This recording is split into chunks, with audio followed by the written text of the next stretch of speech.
Hallo et bienvenue sur ma chaîne Une vie allemande. Je m'appelle Yasmine, je suis allemande et je vis en France. Et sur cette chaîne, on parle de la langue et culture allemande et française, en allemand et en français. Alors si ça vous intéresse, n'hésitez pas à vous abonner à cette chaîne et vous pouvez me suivre sur Instagram aussi. Et aujourd'hui, on va parler des erreurs que je fais toujours en français. Ça fait plusieurs années que j'apprends le français. J'ai appris un peu à l'école et plus tard j'ai appris le français quand j'étais en Erasmus à Brest. Donc je dirais que j'apprends vraiment le français depuis 2014, donc ça fait quand même 6, 7, 8 ans. Waouh, incroyable, le temps passe vite. Mais il y a quand même des choses qui restent difficiles pour moi à ce jour. Il y a toujours des choses que j'apprends, il y a toujours des choses à améliorer. Mon accent notamment, je reçois très souvent des commentaires bien gentils des gens qui me disent que j'ai un accent horrible. Je crois pas qu'il est horrible, mais c'est vrai que j'ai un accent, donc il y a des choses à améliorer. Il y a des petites fautes que je fais de temps en temps. Non, je fais des fautes régulièrement, c'est sûr, je le sais. N'hésitez pas non plus à me dire en commentaire si vous avez remarqué d'autres erreurs que je fais. Ça m'intéresse vraiment de savoir ce que je fais comme erreur. Parfois je m'en rends pas compte. Donc n'hésitez pas à me dire gentiment dans les commentaires ce que je fais comme erreur. Les erreurs que j'ai choisies sont des erreurs de grammaire, mais il y a aussi des erreurs qui sont pas vraiment des erreurs, c'est juste des concepts culturels qui sont tellement différentes que j'ai du mal à les comprendre. Voilà. Alors, la première chose qui est compliquée pour moi, c'est le subjonctif en français. Et c'est compliqué pour moi parce que ça n'existe pas vraiment en allemand. Je sais que quand vous regardez vos livres de grammaire sur l'allemand, ils parlent d'un subjonctif en allemand, mais en allemand, vraiment, cette idée, ça n'existe pas vraiment comme ça. Il y a le conjonctif, c'est pas exactement comme le subjonctif, c'est plutôt comme le conditionnel en vrai. Donc un subjonctif comme en français, ça n'existe pas en allemand. Donc en français, d'habitude, quand vous parlez des choses que vous voulez, ou de vos doutes, ou des choses comme ça, ça indique qu'il faut le subjonctif. Mais pas tout le temps. Il y a tellement d'exceptions, il y a tellement de choses qui sont pas logiques que pour moi c'est presque impossible de ne pas faire des erreurs de subjonctif parfois. Par exemple, le mot espérer, c'est pas, comment dire, un verbe qui indique le subjonctif. Pourtant pour moi, espérer, c'est aussi un mot qui est un peu en lien avec des doutes ou avec des vœux, donc je comprends pas trop. Pareil, je crois que penser, dans la négation, il faut pas le subjonctif, ou il le faut, je sais pas trop. Est-ce qu'on dit je pense qu'il vient, ou est-ce qu'il faut dire je pense qu'il vienne, je ne pense pas qu'il vienne, je ne pense pas qu'il vienne. Je sais qu'il y a une règle, mais à chaque fois j'oublie, donc dites-moi dans les commentaires comment il faut dire. Ensuite, j'ai un peu du mal avec les mots copain, ami et pote. Donc parfois je sais pas trop si les gens ils parlent d'une relation amoureuse ou d'une amitié. Et je sais pas trop quelle est la différence entre copain, copine et ami parfois. Quand vous parlez des amitiés par exemple, je crois que une copine, elle est moins proche qu'une amie. C'est ça, non? Dites-moi dans les commentaires. Et une pote pour moi, parce qu'en allemand il y a le mot Kumpel pour pote, une pote ou un pote pour moi c'est une personne qui est plutôt une connaissance, quelqu'un avec qui je m'entends bien, mais c'est pas vraiment une amie quoi. Mais je connais aussi des gens en France qui disent tout le temps pote, pote, pote et qui parlent jamais des amis. Donc est-ce que ces gens-là n'ont pas d'amis ou est-ce que ces gens-là ils utilisent pote comme mot pour ami? J'en sais rien. Après, relation amoureuse, je sais qu'il y a copains, petits amis, mais petits amis ça se dit rarement. Et parfois je sais plus trop. Et j'ai l'impression que même les Français parfois ils savent pas trop. Donc dites-moi dans les commentaires ce que vous dites pour vos amis et pour vos chéris. Dites-moi dans les commentaires s'il vous plaît. Ah oui, une erreur que je fais pendant plusieurs années, mais maintenant je sais, c'est qu'il faut dire dragibus. Et pendant des années, j'ai dit dragibus ou un truc comme ça. Les dragibus, ça n'existe pas en Allemagne. Donc c'est peut-être pour ça que je sais pas.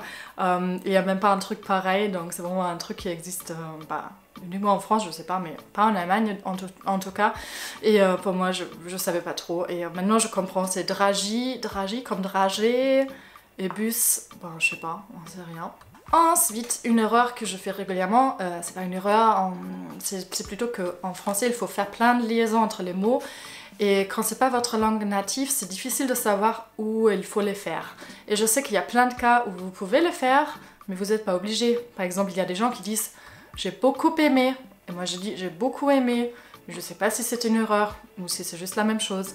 Après, Par exemple, pas encore ou pas encore. C'est quoi la différence? Aucune idée. À ce jour, je comprends pas trop. Pourquoi on dit les al et on dit pas les al? Je comprends pas. Je sais que c'est pas forcément correct. C'est juste un truc qui, voilà, qui dit comme ça. Mais parfois, les liaisons en français, c'est vraiment très très galère pour moi. Ensuite, c'est un peu drôle, mais en fait, les Français ont l'habitude de prononcer tous les mots anglais dans la langue française de manière française. Donc, au lieu de dire bounty, ils vont dire bounty. Au lieu de dire brownie, ils vont dire brownie. Et en allemand, on a plutôt tendance à prononcer les mots comme en anglais, ou au moins on essaye.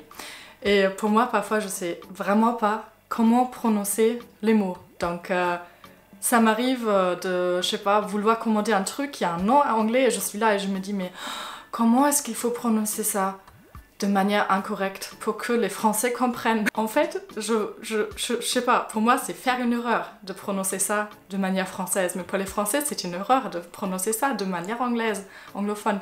Et parfois, vraiment, je sais pas trop. Et il y a quelques années, j'étais un peu dégoûtée. Je suis allée à la boulangerie. Et à l'époque, je savais pas encore qu'on disait brownie. Donc j'ai commandé un brownie. La dame, elle m'a pas compris. Après, elle m'a dit non, non, on dit brownie. Un an plus tard, je vais dans une boulangerie à Paris. Et je demande un brownie. Et le mec me regarde et il me dit un brownie. Comme si j'étais tellement stupide. Et je me suis dit, mais décidez-vous, est-ce que c'est brownie ou c'est brownie ou c'est je sais pas quoi. Donc parfois ça m'énerve. Et en plus les noms d'acteurs ou des, je sais pas, des personnes un peu connues, parfois en fait je les reconnais plus parce que la prononciation française elle est tellement différente que je comprends plus du tout de qui on parle. Ensuite, une autre erreur que je fais très souvent, quasiment tous les jours, c'est il et elle au pluriel. Parce que en allemand il n'y a que sie, donc peu importe si c'est un groupe d'hommes, un groupe de femmes avec un homme, machin, ça reste sie et ihr. Et en français, il faut faire la différence. Et en plus, en français, quand vous avez un groupe d'hommes et il y a une seule... Non, attendez. Quand vous avez un groupe avec des femmes et il y a un seul homme, ça devient il. Et pour moi, ce concept tellement sexiste n'est pas du tout naturel. Et donc, pour moi, c'est trop compliqué. Donc, il et elle, je crois que c'est compliqué pour tous les Allemands et ça m'arrive très très souvent de les confondre. Après, ce qui est très compliqué pour moi, et j'ai toujours pas compris, c'est i et on. Est-ce qu'on dit on y parle, on en parle? Je comprends pas la différence. Donc dites-moi dans les commentaires qu'est-ce qu'il faut dire parce que j'oublie à chaque fois. I et on, je crois qu'il y a des règles pour ça. Il faut que je révise ça. Ça peut pas être si compliqué que ça, mais c'est vraiment compliqué. Et pareil, un autre truc que j'arrive pas à distinguer, c'est mieux et meilleur. Parce que je sais que un des deux, mieux c'est un adjectif, mais il me semble que et meilleur c'est un adverbe.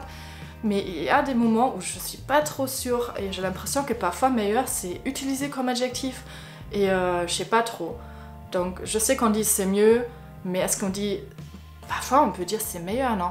Donc je comprends pas trop, Ah oui, il y a un truc qui est vraiment compliqué pour moi et je sais que je fais plein d'erreurs. Au moins j'évite ce problème, c'est la différence entre amener, ramener, apporter, emporter, tous ces mots-là. En allemand, d'habitude, on utilise le mot bringen ou mitbringen pour presque toutes les situations. Et en français, il y a tout un tas de mots. C'est incroyable. Et je sais que ça dépend de votre position, de la position de l'objet, machin, mais c'est tellement compliqué que je sais pas trop. Donc, est-ce qu'on dit j'apporte un gâteau? Est-ce qu'on dit j'amène un gâteau? Non, je dis j'amène mon copain, mais j'apporte un gâteau. Je ramène... Ramener, c'est quand vous avez... Non. Je ramène un gâteau quand le gâteau était chez quelqu'un d'autre, je crois, non? Non mais c'est tellement compliqué, je comprends pas. Ensuite, une autre erreur que je fais très souvent, c'est seconde et deuxième. En allemand, on dirait zweite. Par exemple, la Seconde Guerre mondiale, on dit der Zweite Weltkrieg. Et en français, il faut faire... je connais la règle, donc seconde, ça veut dire qu'il n'y a pas de suite après, qu'il n'y a pas de troisième ou quatrième. Parce qu'on espère tous qu'il n'y a pas de troisième guerre mondiale. Mais en allemand, cette idée n'existe pas. Donc peu importe s'il y a une suite ou pas, vous dites zweite, machin. Et c'est pas naturel pour moi, donc parfois j'oublie. Par exemple, je dis je suis au second étage et en vrai je suis au deuxième étage parce qu'il y a encore une troisième. Donc ça, c'est pas toujours naturel pour moi. Pareil, an et année. Moi ça va, j'ai de moins en moins de mal avec ça, mais j'ai plein d'élèves qui apprennent le français avec moi qui ont du mal avec ça, parce que un an, comment dire, une année, c'est quand vous parlez d'une durée, donc par exemple une année scolaire, et vous pouvez pas dire un an scolaire. Et en allemand, il y a juste, peu importe si c'est par rapport à la durée ou pas. Donc voilà. Ah oui, une autre chose qui est vraiment compliquée pour moi, c'est la différence entre thé, tisane et infusion. Donc j'ai l'impression qu'infusion c'est rarement utilisé, bon, laissons tomber, mais thé et tisane, je pense que j'ai compris la différence parce que le thé c'est que du thé noir ou du thé vert, donc c'est la plante. Mais en allemand on dit thé, c'est un mot général, une tisane c'est un thé aussi. Donc en gros quand je demande willst du un thé, est-ce que tu veux un thé? Ça se peut que je te demande si tu veux une tisane. Donc ça m'arrive très souvent de, je sais pas, il est 20h et je propose un thé à quelqu'un et en vrai je voulais lui proposer une tisane parce que c'est le soir et d'habitude les gens boivent pas trop de thé le soir. Bon, ça dépend. Donc je connais la différence mais ça m'arrive très souvent de confondre. Pareil, j'ai l'impression que parfois les Français savent pas trop la différence entre leurs spécialités de café. Donc un café crème, un café au lait, un café latte, un café, comme on dit à Paris, un café noisette par exemple. Un café noisette, c'est un truc qu'on trouve partout à Paris, mais pas forcément dans le reste de la France, ça dépend des endroits, mais il y a des endroits où il n'y a pas de café noisette. Et parfois, entre toutes ces boissons avec du lait, j'ai l'impression que les gens sont tellement perdus, et moi aussi, et parfois je sais pas trop ce que je commande. Donc je sais qu'un café au lait, c'est plutôt un truc qu'on boit à la maison, et au resto, on demande plutôt un café crème. Mais un café crème, parfois, c'est avec de la crème. Et parfois, c'est avec du lait. Et moi, je veux un café avec du lait. Donc, qu'est-ce que je commande? Je sais pas. Dites-moi dans les commentaires. Ensuite, la différence entre rivière et fleuve. C'est tellement compliqué pour moi parce qu'en allemand, il y a un seul mot, Fluss. Peu importe si ce truc va dans la mer ou pas, ou si c'est juste la branche d'une autre chose, je sais pas trop. Je comprends pas cette idée en français. Je me demande si, sérieusement, à l'école, vous apprenez tout sur tous les fleuves et toutes les rivières de la France. Parce qu'en Allemagne, je crois qu'on apprend quelques trucs, mais en fait, quand vous me demandez si le Rhin, il va dans la mer, je crois que non, je sais pas. Je pense que j'ai dit des bêtises. J'ai aucune idée, j'ai vraiment aucune idée. Peut-être que je suis très mauvaise en géographie, mais pour moi c'est pas du tout naturel et je sais pas dire la différence. Je sais qu'à Lyon par exemple, le Rhône et la Saône, attendez, et je sais jamais si c'est une fleuve ou une rivière et un rivière. Je sais qu'un des deux c'est un rivière ou une rivière et l'autre c'est un fleuve ou une fleuve. Mais ça s'arrête là. Franchement, je suis tellement perdue avec ce concept, c'est vraiment compliqué pour moi. Et oui, il y a un mot que j'arrive pas à prononcer en français, c'est un complexe dentaire. Faut que je regarde dans un dictionnaire. Sinon, j'arrive même pas à dire interférorité. Non, mais non. Ah oui, un complexe d'interfériorité. Et je sais pas pourquoi j'utilise ce mot, peut-être parce que j'ai ça. Mais c'est tellement compliqué, donc à chaque fois que je veux dire ce mot, bah, j'arrête, je peux plus. Donc un complexe d'interfériorité. Ah, incroyable ce mot, incroyable. Mais bon, en allemand c'est pas mieux, c'est un Minderwertigkeitskomplex. Der Minderwertigkeitskomplex. Et les deux dernières choses sont des problèmes de prononciation. Donc il y a deux choses. La première chose c'est la différence entre le son et le son. Bah, pour moi, il n'y a aucune différence. Je sais pas, est-ce qu'il y a une différence? Est-ce que vous entendez une différence? Le son, donc un bruit, et le son, saigner, le son, je sais pas, pour moi c'est vraiment impossible d'entendre la différence. Et après, il y a le pont, et le pont, cet animal-là qu'il y a dans les parcs, le pont, j'arrive pas à prononcer ce mot. Incroyable. Donc dites-moi dans les commentaires si j'ai bien prononcé, je m'en doute. C'est vraiment compliqué. Un pont. Un pont. Un pont. Et un pont. Un pont. Un pont. Un pont. Et un pont. Oh là là, non. Oh, franchement, je connais pas la différence. Je connais pas la différence. Un pont. Je me sens un peu humiliée maintenant, désolée. Et voilà, c'est déjà tout pour cette vidéo, j'espère que vous avez bien rigolé. Donc si vous êtes allemande, dites-moi dans les commentaires si vous faites les mêmes erreurs que moi. Si vous êtes français francophone, dites-moi dans les commentaires si je fais d'autres erreurs. Ou, je sais pas, expliquez-moi les choses. J'espère que c'était drôle pour vous et je vous dis salut, au revoir, à la prochaine!